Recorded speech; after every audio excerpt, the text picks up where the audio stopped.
Salut à tous, bienvenue sur Direct Snap, j'espère que tout le monde va bien aujourd'hui. On se retrouve pour une nouvelle vidéo avec Laure. Elle a donné rendez-vous à sa communauté pour un live où le sujet tournait autour de sa grossesse. Elle raconte tout. Comment elle a découvert qu'elle était enceinte, comment Mathieu a réagi à l'annonce, toutes les épreuves et les doutes qu'elle a pu avoir au début de la grossesse, mais également comment les premiers mois se sont déroulés. Enfin bref, vous l'avez compris, vous allez tout comprendre et tout savoir sur la grossesse de Laure. Mais bon, je vous en dis pas plus, je vous laisse découvrir les images. N'hésitez pas à partager vos réactions en commentaire. Bonne vidéo à tous. Revenir à la grossesse. Alors tout d'abord, comment tout ça s'est passé. Bon, on va pas vous faire un schéma, hein. Il faut dire que quand on vous annonce que vous allez vous marier avec un inconnu, la première chose qui vous vient à l'idée, c'est le déroulé de tout ce qui va se passer derrière. Mais effectivement, je n'ai pas forcément pensé tout de suite à un moyen de contraception, puisque je ne prenais plus la pilule, puisque j'étais célibataire depuis pas mal de temps. Et donc du coup, la pilule, je trouvais qu'elle avait un effet néfaste sur moi et sur mon comportement. Le jour où je l'ai arrêtée, j'ai senti une vraie différence dans ma stabilité, en tout cas dans mon comportement. Donc je voulais pas du tout reprendre la pilule, donc je voulais trouver d'autres moyens, etc. Bref, voilà. Vous le savez, Baby L est arrivé très vite, 2 mois après, 2 mois après notre mariage. Donc c'était pas du tout prévu. C'est arrivé hors cycle, donc c'était un peu compliqué à gérer. C'était une surprise, une belle surprise, on va dire, même si c'était pas du tout prévu et que dans un couple, c'est un peu difficile quand tu commences à te connaître et que d'un coup, tu dois annoncer à l'autre que tu attends un bébé. Donc, tu sais pas comment il va le prendre, s'il va partir en courant ou non. Je vois que vous êtes nombreuses à dire que la pilule avait aussi des effets pour vous. Pourtant, moi, c'était une microdosée enfin bref, les effets étaient vraiment pas top sur moi. Donc voilà, je sais plus où j'en étais maintenant. Ça, c'est la grossesse aussi. Je me rends compte que j'ai énormément de mal à me concentrer. C'est abusé. Donc voilà, donc après avec Mathieu, quand je lui ai annoncé, en fait, il n'y a rien eu de spectaculaire ou de mise en scène, alors que je suis quelqu'un d'habitude, j'adore faire des surprises, etc.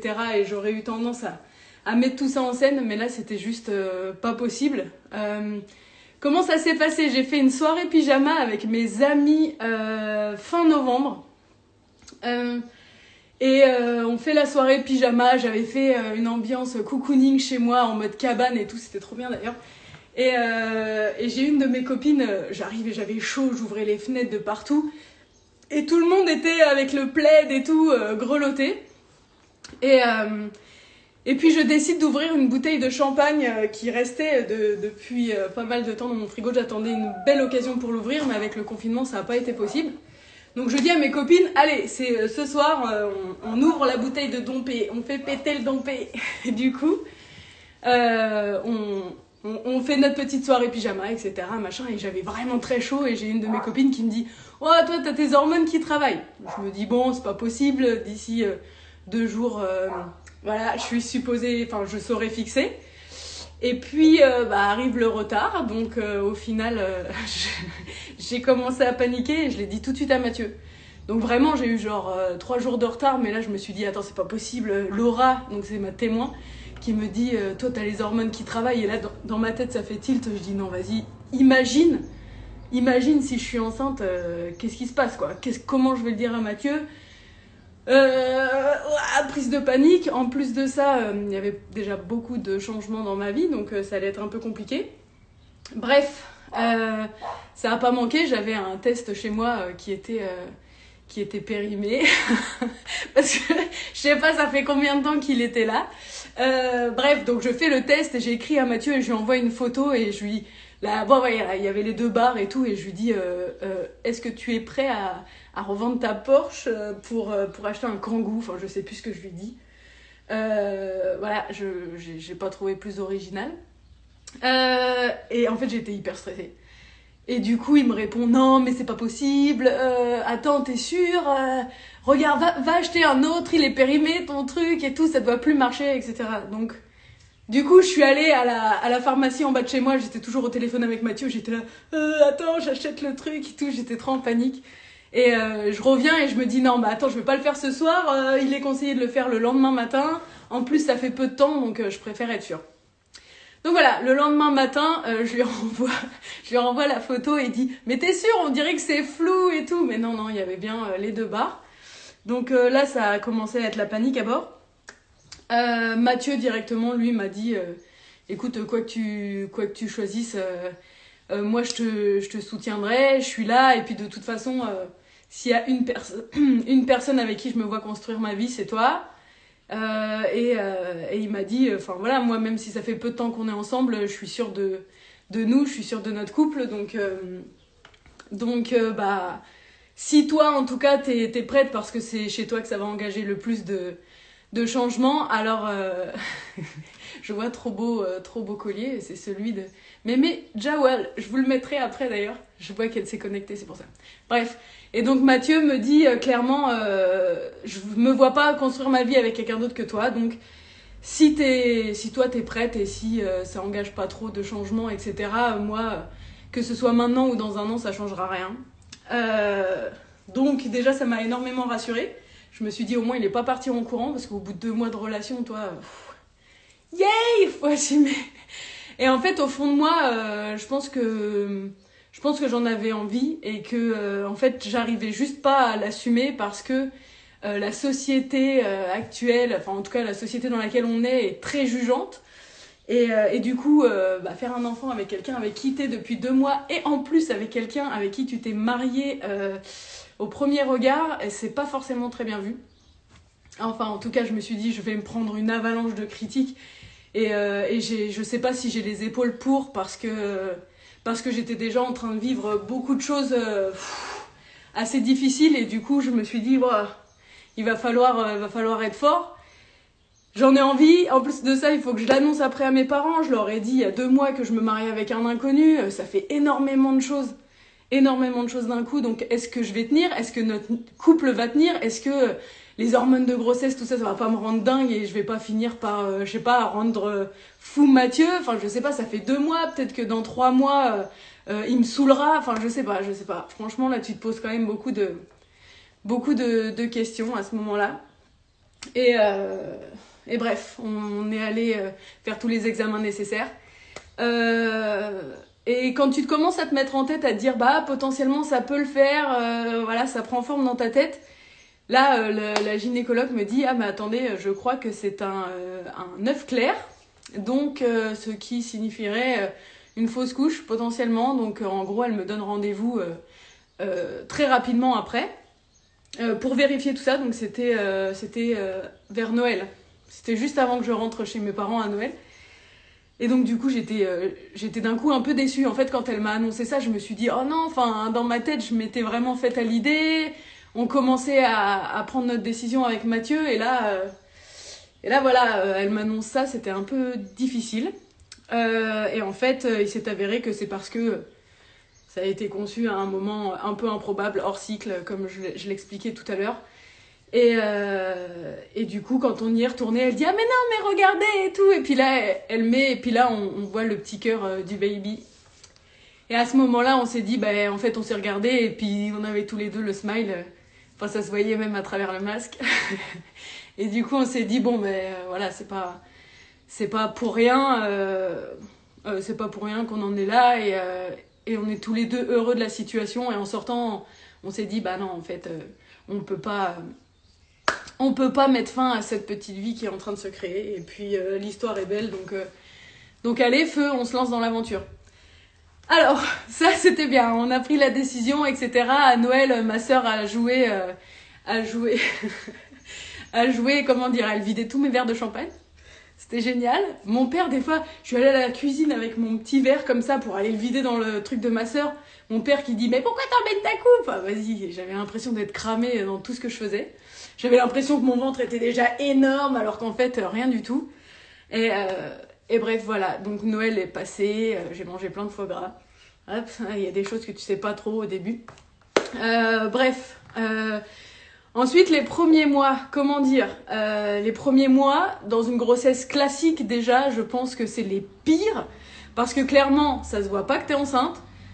Moi, personnellement, j'ai été hyper malade, j'ai eu des changements hormonaux, j'avais de la peau vraiment pas très belle, je me sentais vraiment pas bien, j'étais malade, pas que nausée, hein, c'est-à-dire que je ne gardais rien de ce que je mangeais, et je mangeais pour combler, enfin, c'était une horreur. Prise de poids, mais tu sais, difforme quoi, en gros j'avais pas un ventre, j'avais bref, moi qui fais énormément de sport, impossible, incapable, je pouvais plus rien faire. Du coup horrible, parce qu'en plus tu peux en parler à personne, ton corps il ressemble plus à grand chose, tu perds tous tes repères, toutes tes habitudes, tout ton rythme, etc. Au travail c'était très difficile parce qu'il y avait beaucoup d'odeurs, etc. Donc pour moi très très compliqué, bref, vraiment horrible. Et en plus de ça, quand t'es dans une émission médiatique où en plus t'as même pas le droit de dire que t'es avec quelqu'un, que t'as tout le monde autour de toi qui te considère comme la célibataire qu'ils ont toujours connue, c'est un peu compliqué. C'est-à-dire que voilà, les 3 premiers mois, non vraiment, j'étais en mode légume dans le canapé chez Mathieu. Et je me disais, mais c'est pas possible, le gars, il va plus vouloir de moi. Il m'a connu 2 mois bien, et là, 3 mois juste un légume. Et je me disais, ça passera jamais. Il y a des gens qui me disent, du jour au lendemain, tu verras, les nausées s'arrêtent, etc. Je me suis dit, non, c'est impossible que ça s'arrête du jour au lendemain et tout ça. Et au final, bah si, ça s'est arrêté quasiment du jour au lendemain. C'est peu probable, mais d'ailleurs, le Que sont-ils devenus, on l'a tourné. J'étais pas bien, j'étais pas bien du tout, j'étais en plein dans ces 3 mois-là, et ça allait pas. Pas vraiment, quoi. Donc, bref. D'ailleurs, le Que sont-ils devenus, à savoir, on a tourné 2 versions. On a tourné une version où on annonçait la grossesse, et une version où on ne l'annonçait pas, parce que ça faisait pas 3 mois, et que du coup, voilà, c'était pas... rien n'était trop sûr, quoi. On savait pas si tout allait bien se passer. Mais voilà. Bref, vous avez vu la version avec le baby, forcément.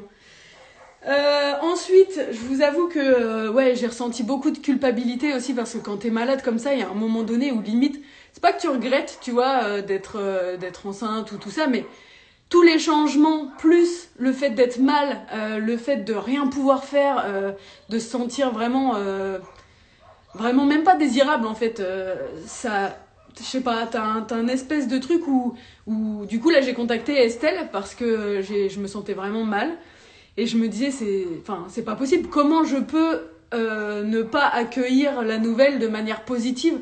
J'arrivais plus à positiver, c'était plus possible en fait, c'était vraiment y a rien qui va, je suis malade, au boulot c'était la galère, j'arrivais pas à m'y mettre, j'arrivais plus à me concentrer, je savais plus quoi manger, j'avais perdu tout mon équilibre alimentaire, j'avais perdu tout mon rythme sportif. Mathieu, je le voyais, le pauvre, il faisait tout pour que je sois bien, mais j'étais toujours mal.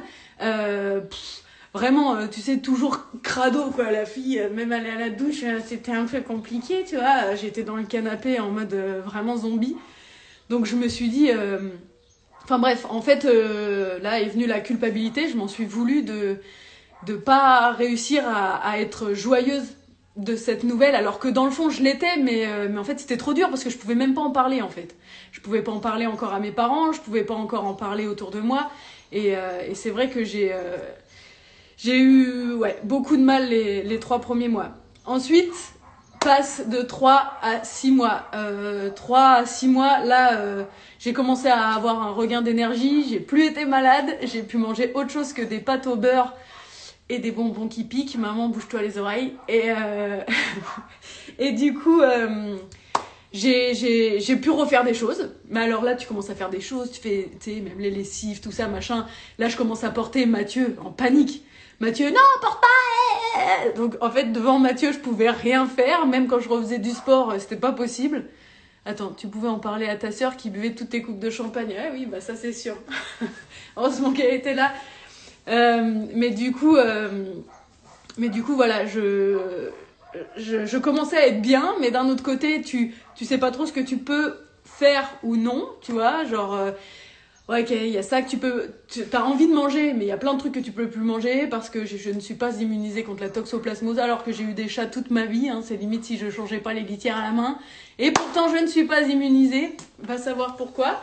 Donc Picousse tous les mois et puis Mathieu, dès que je ziote le saucisson qui me regarde, tu sais, ça va pas quoi, bref. Mathieu d'ailleurs qui m'a gentiment dit qu'il allait me soutenir et qu'il a essayé de pas boire pendant ces 9 mois. Il a tenu 2 semaines.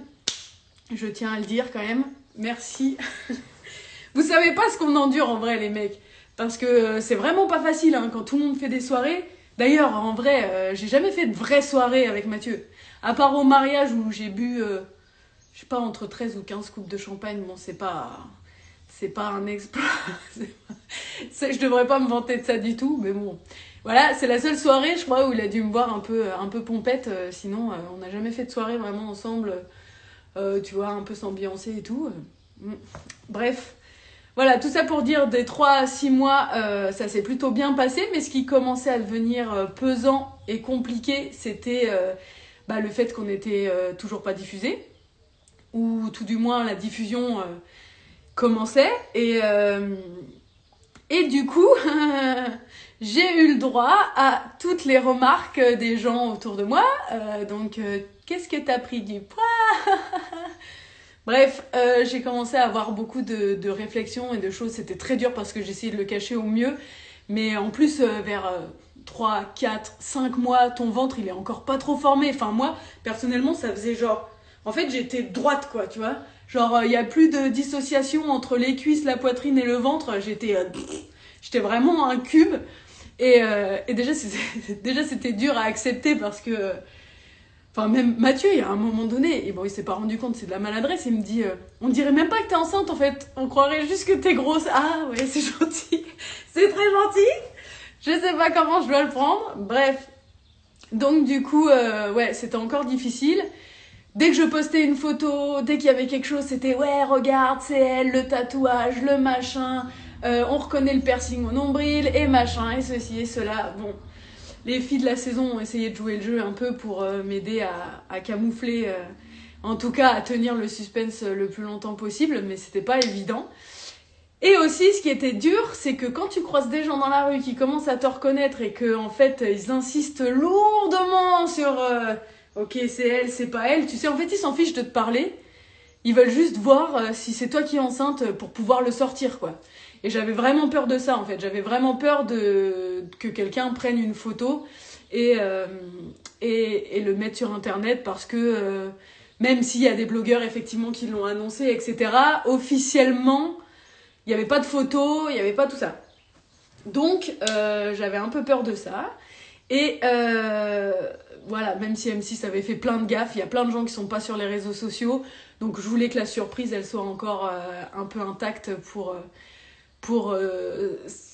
certains téléspectateurs, en tout cas, ceux qui n'ont pas les réseaux et compagnie. Donc si ça commençait à fuiter dans la presse, ça aurait été moins cool. Et du coup, je m'habillais, c'était un carnage. Franchement, hyper dur de s'habiller quand t'es enceinte. Surtout quand t'essaies de le cacher. Donc je ne ressemblais à rien, j'étais en jogging de 3 à 6 mois plus ou moins. Et voilà, à chaque fois, Mathieu à chaque fois il me dit viens, on va là, on va faire les courses, on va par là, et non en fait je me cachais au maximum parce que j'assumais pas, j'étais pas bien, je voulais pas trop qu'on me regarde, etc. Donc voilà, ces mois-là étaient assez difficiles, mais bon. Ça va. Après, Mathieu a toujours été là, a toujours été présent et m'a toujours réconforté. Donc, heureusement. Enfin voilà, en tout cas, de ce qui est des envies de femme enceinte, je ne les ai pas perçues. Enfin bon, j'avoue, des fois, je les camoufle. Quand j'ai envie de quelque chose, je dis à Mathieu que c'est une envie alors que c'est pas trop vrai. Mais bon, faut pas lui dire. Ouais, il n'y a pas que le piercing qui m'a trahi, il y a plein de choses. Il y a le tatouage, il y a... Et puis il y a ma grosse poitrine. Ah oui, et puis aussi il y en a plein qui m'avaient dit ouais, pendant ton live ou je sais plus quoi, on voit ton soutien-gorge d'allaitement, on sait que c'est toi qui as accouché et tout. Mais en fait, ce qu'il faut savoir, c'est que moi je suis tellement nage, j'y connais rien. Je voulais des soutiens-gorge un peu plus un peu plus confortable et tout ça pour la grossesse parce que j'avais que des trucs avec armature et tout ça et je supporte plus. Et du coup, je commande sur Asos, tu vois, soutien-gorge de grossesse et tout, je reçois des trucs d'allaitement, mais je savais même pas, en fait, si j'allais allaiter ou pas du tout. Bref, j'ai reçu les trucs, je les ai mis, c'est tout, ils étaient confortables, point barre. Je me suis pas posé la question de... En fait, c'est juste pour pouvoir sortir Tony Bar pour nourrir l'enfant, non. Non, j'ai pris des soutifs d'allaitement alors que je n'ai pas encore accouché. Mais très confortable, hein, cela dit, et pas cher. Je crois que c'était 17 € le 2. Mais voilà, j'étais bien. Donc oui, il y en a beaucoup qui avaient repéré ça. À faire des captures d'écran sur la bretelle et sur le petit truc. Oh, franchement, vous êtes vraiment des grands malades. Donc voilà, ça c'était des 3 à 6 mois. Et 6 mois, jour pour jour, parce que 6 mois c'était le 18 mai. Et le 17 mai, on a pu l'annoncer le soir chez vous, non, mais à la télé. Ça a été annoncé par M6 et du coup, libération totale. J'étais refaite parce que vraiment, un soulagement, je crois que vous pouvez même pas vous rendre compte à quel point, parce que déjà, de pouvoir enfin dire avec Mathieu qu'on est encore ensemble, officiellement, parce qu'il recevait quand même beaucoup de messages de drague, je tiens à le dire, heureusement que je ne suis pas jalouse, et je pense que c'est ça aussi qui fait que certains couples, c'est parfois difficile quand t'as de la jalousie ou quoi, parce que il faut savoir que les filles, vous êtes très très fortes, hein. Vous envoyez des messages quand même, c'est des pépites. Moi j'ai vu des messages sur le portable de Mathieu, et je les lisais avec lui. Franchement, t'hallucines quoi, hein. Il y a des messages, c'est genre ta femme elle est pas mal, mais ta future ex-femme est pas mal, mais je sais que je suis celle qui te convient, blablabla et tout. Ah, laisse tomber, il y avait des trucs, c'était chaud, hein. Les filles, elles sont déterminées, elles ont pas le time. Bref, il fallait faire l'émission, c'est tout. Et moi, je me suis fait draguer, ouais, un peu, mais franchement, c'est resté assez respectueux. J'ai reçu des messages du style si jamais t'es plus avec, on ira boire un verre ou des trucs comme ça. Mais les gens sont toujours restés très gentils. J'ai jamais eu de remarques désobligeantes, je crois pas. Bon, après, il y a toujours des gens qui demandent des trucs un peu chelous, mais voilà. Alors, pour toutes les infos, chemises, colliers, boucles d'oreilles, etc., je vois qu'il y a beaucoup de trucs qui passent. Je vous fais ça à la fin du live. Et je vais vous mettre les références parce que c'est un truc de dingue. Mais ça, il est pas trop beau, franchement, je l'ai reçu aujourd'hui. Adopté direct, ça aussi, j'ai reçu aujourd'hui. J'ai un peu craqué, en fait, vu que j'étais partie. J'avais reçu des trucs et j'avais pas eu le temps de les ouvrir. Bref, on s'en fiche, c'était pas ça le sujet. Et ensuite, voilà, depuis le 17 mai, vous êtes donc tous au courant pour le petit baby. D'ailleurs, on a fait l'écho du 3e mois qui arrive... non, je dis n'importe quoi. Franchement, je perds trop mes neurones, c'est un truc de dingue. On a fait l'écho du 3e mois la semaine dernière. Et en fait, elle a switché en 3D, donc on a vraiment vu la tête du petit baby. Et en fait, on dirait trop un petit canard. Elle est trop mimi. Ah, Aram me ressemble trop quand j'étais petite, on dirait un canard. Franchement, je sais pas, c'est un peu bizarre de partager les échos et tout ça, donc je pense pas le faire. Mais trop mignonne. Avec un peu que ça. Un petit canard. Bref, et donc voilà. Et ce qu'il faut savoir, il y a eu un truc très bizarre. Superstition ou pas, je ne sais pas. Vous me direz ce que vous en pensez, vous. Mais en fait, ce qui a été difficile aussi pendant la grossesse, c'est que j'ai eu pas mal d'épreuves quand même. Hein. À savoir, les 3 premiers mois, c'était vraiment horrible. Je vous en parlerai plus tard. Je peux pas trop en parler pour le moment. J'en parlerai lors de mon live sur le boulot, etc. Mais en tout cas, pour l'écho des 3e mois, il y a 3 échos obligatoires. Du coup, 1er semestre, 2e semestre, 3e semestre. C'est ça ? Trimestre, ouais, c'est mieux. Bref, et du coup, 1er trimestre, j'ai rendez-vous pour l'écho et on avait programmé avec Mathieu de partir directement chez mes parents pour pouvoir leur annoncer la nouvelle. Donc c'était prévu depuis pas mal de temps. On s'est dit, ok, on aura la confirmation, on va direct chez mes parents et on leur annonce. Ce qu'il faut savoir, c'est que lors de ma première écho, j'apprends que je perds quelqu'un de ma famille. Donc très compliqué parce qu'on est quand même allé à Toul pour voir mes parents. pour leur annoncer, mais c'est dans des conditions un peu particulières. J'ai eu énormément de mal, du coup pareil, pas de surprise, pas tout ça, c'était très timide, j'ai annoncé ça à table. Mathieu s'est moqué de moi d'ailleurs, parce que c'est vraiment... je crois que je vais peut-être avoir un bébé. Bref, mais voilà, je me suis dit que malgré la triste nouvelle, ça ferait du bien à mes parents. Enfin, en tout cas, c'est mon grand frère qui m'a conseillé de le faire. Donc voilà. Donc ça, c'était pour la première écho du premier trimestre. Je précise, pas semestre. Ensuite, la deuxième écho, pareil, je prévois d'aller à Toul, etc. Avec Mathieu. Deuxième écho, j'ai perdu ma grand-mère. Donc pareil, deuxième décès dans la famille, mais vraiment genre la semaine de l'échographie.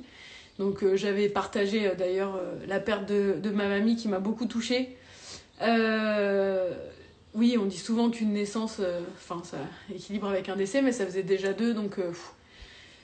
Bref, c'était vraiment compliqué. Et là, troisième écho qui était prévu donc semaine dernière. Et dans la semaine, pareil, j'apprends que mon papa a des petits soucis de santé. Donc, superstition ou pas, je sais pas, je suis pas trop là-dedans. Mais j'avoue que là, c'était assez difficile. Mais heureusement, tout va bien. Pour le bébé et pour mon papa. Donc, il est rentré aujourd'hui à la maison. Donc c'est cool, j'ai pu le voir ce week-end à l'hôpital et tout s'est bien passé. Donc voilà.